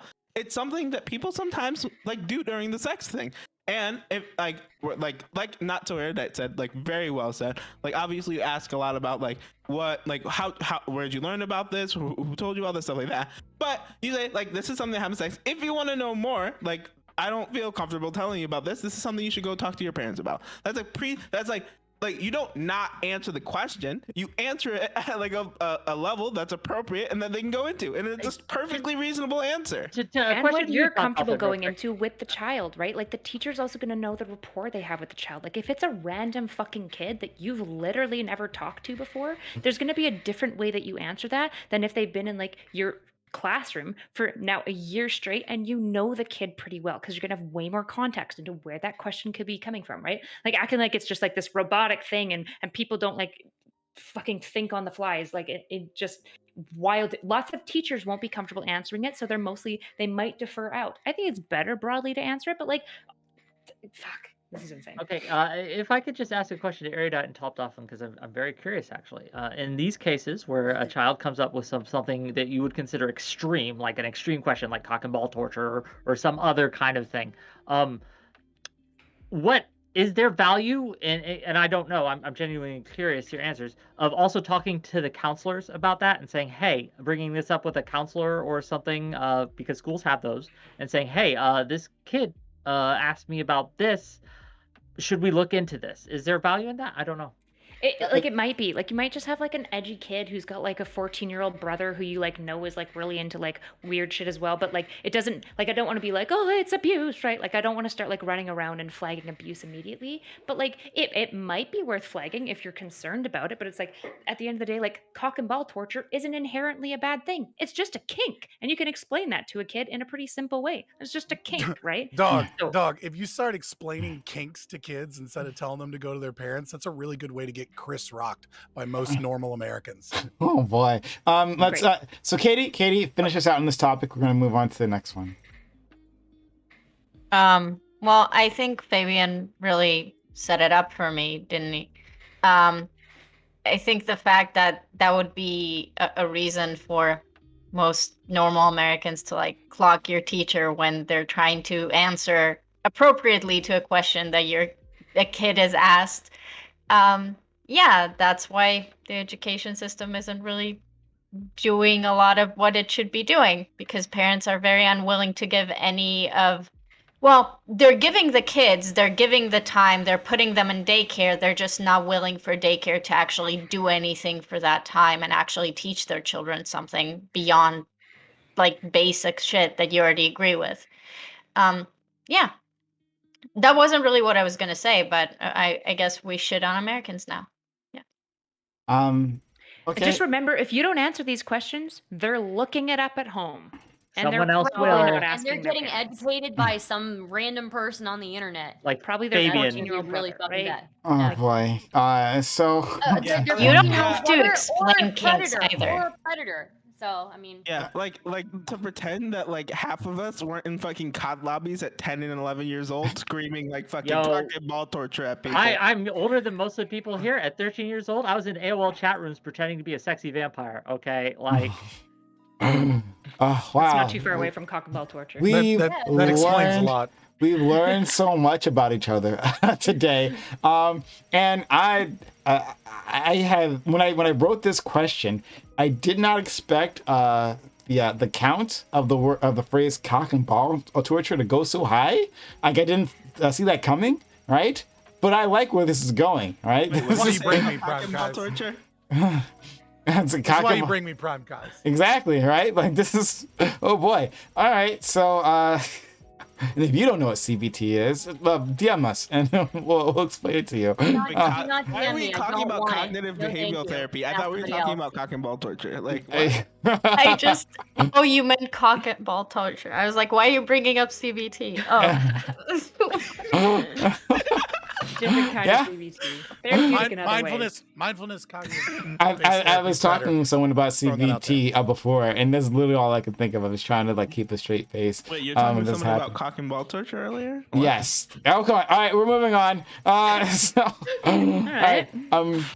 We know what Prime does in his spare time. Last panel was Dami Mami, and now we're getting we're learning. At least he's not a sexy vampire. You're learning so much about each other. Not so early. This is you. This is your effect on the community. So Erudite makes you talk about cock and ball torture. She makes me talk about kinks. She brings them up. I blackmail him. Okay. I've got a picture from when he was being a sexy vampire when he was 13, and I say, if you don't talk about CBT, I'm going to release it. Oh. Wait, why are we talking about cognitive behavioral therapy? I thought we were talking about cock and ball torture. Okay.